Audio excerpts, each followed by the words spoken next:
कौन कौन बच्चे स्नान करके आए? स्नान नहीं करना है बेटा, स्नान नहीं करियो, स्नान करियो तो हाथ खड़ा करो, झूठ नहीं बोलना, स्नान करियो तो ही हाथ खड़ा करो। ये बताओ स्नान किस लिए करते हैं? किसके लिए करते हैं हम लोग स्नान? किस लिए करते हैं? तरोताजा के लिए या बीमारियों से बचने के लिए या किसके लिए? बीमारियों से बचने के लिए। और अगर अपन स्नान नहीं करें तो क्या होगा? शरीर में खाज कुछ भी चलेगी ना। अगर तुम 10 दिन तक मत स्नान करो फिर क्या होगा? शरीर में खाज कुछ शुरू हो जाएगी ना, है ना? नाखून अगर नाखून नहीं कटे हुए होते हैं तो क्या होता है बताओ, कोई बता सकता है क्या? हम नाखून क्यों काटते हैं तू बता, हम नाखून क्यों काटते हैं? मेल जम जाता है। अगर हम नहीं काटेंगे तो नाखून में क्या होगा? मेल जम जाएगा और मेल हमारे साथ प्राणों के साथ पेट में जाएगा ना, फिर बीमारी होगी, है ना? आया समझ में? ये नाखून काटना, ये बालों को काटना, सर धोना, अगर सर नहीं धोएंगे तो तुम 20 दिन तक सर नहीं धोगे तो क्या होगा? जुएं नहीं पड़ जाएगी बालों में, है ना? बोलो नहीं तो जुएं पड़ जाती है तो मेरे साथ साथ बताओ। अब समझ में आया कि हम नाखून क्यों काटते हैं? क्योंकि नाखून में क्या होता है? मेल में जाता है, और वो मेल क्या होता है? तुम्हारे खाने के साथ पेट में जाता है, पेट में जाता है ना। फिर क्या उससे अच्छी चीज होती है क्या? बीमारी होती है। क्या होती है? बीमारी। और अगर हम 20 दिन तक नहीं नहाए तो क्या होगा? खाज खुजली वाली बीमारी हो जाएगी, है ना? अगर सर नहीं धोई तो क्या होगा? जुएं पड़ जाएगी, हाथ में जुएं पड़ जाएगी, है ना? तो साफ सफाई का मैं, और एक बात, खाली शरीर की साफ सफाई रखनी है कि घर की भी साफ सफाई रखनी है? घर की रखनी पड़ती है ना। अगर घर की साफ सफाई नहीं रखी तो चलो मानो घर के बाहर हमने पानी डाल दिया, इकट्ठा होता गया, वो हो गया, फिर वो धीरे धीरे कीचड़ बनता है ना, मच्छर पैदा होते हैं। मच्छर पैदा होते हैं। मच्छर से कौन सा रोग पैदा होता है?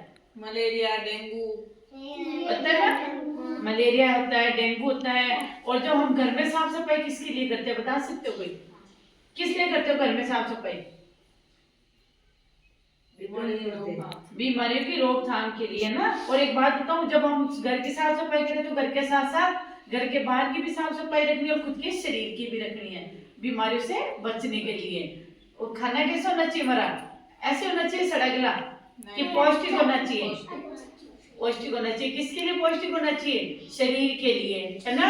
और जो तुम्हारे घर का जो कूड़ा निकलता है, कूड़ा करकट, वो कहाँ डालना चाहिए? हर कहीं डाल दो? नहीं, डस्टबिन में। डस्टबिन किसमें? सबके घर में है डस्टबिन? नहीं है तो जला दो। नहीं है तो एक डस्टबिन का मतलब क्या होता है? एक छोटी सी बाल्टी तो लेके रखनी है, उसमें डाल दो, कोई डब्बा ही लाके रख दो, कोई कार्टून ला के रख दो, उसमें रख दो। और रोज तुम्हारे कहीं बना हुआ होगा ना, वहाँ इकट्ठा कर दो या फिर उसको जला दो, ठीक है? शरीर की साफ सफाई का पता चला हम किस लिए करते हैं, किसके लिए करते हैं? बीमारियों से बचने के लिए, है ना? और हमेशा हमें रगड़ रगड़ के स्नान करना चाहिए, नहीं तो कानों में अगर मैल घुस गया ना तुम्हारे, साला सुनना बंद कर दोगे, है ना? और आंखें नहीं धोई तो आंखों में क्या होगा? कीट आएगी, है ना? नाक साफ नहीं किया तो तुम्हें पता ही है फिर कौन सी गंगा बहती है, पता है ना? तो हमेशा हमें शरीर की सफाई के साथ साथ घर की साफ सफाई, घर के बाहर की साफ सफाई। कभी ऐसे हुआ आपने तुम्हें झाड़ू ही नहीं लगाई, तुम लोगों को बिठा दिया हमें? हुआ ऐसा? नहीं हुआ, क्योंकि साफ सफाई हमारी जिंदगी में बहुत ज्यादा जरूरी है ना? समझ में आ गया? अब हर बच्चा समझ में आ गया?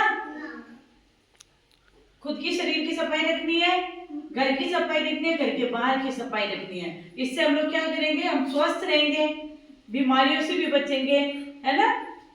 और दूषित पानी नहीं पीना चाहिए। पानी हमेशा कैसा होना चाहिए? ढका हुआ होना चाहिए, छान के पियो। और खाना ढका हुआ होना चाहिए या खुला ही? तो सुबह से शाम तो खुला ही पड़ा तुम खा रहे हो, वो भी नहीं खाना है। खाना भी ढका हुआ होना चाहिए। अगर ढका हुआ तो थाली से ढको, नहीं तो स्वच्छ कपड़ा रख लो उससे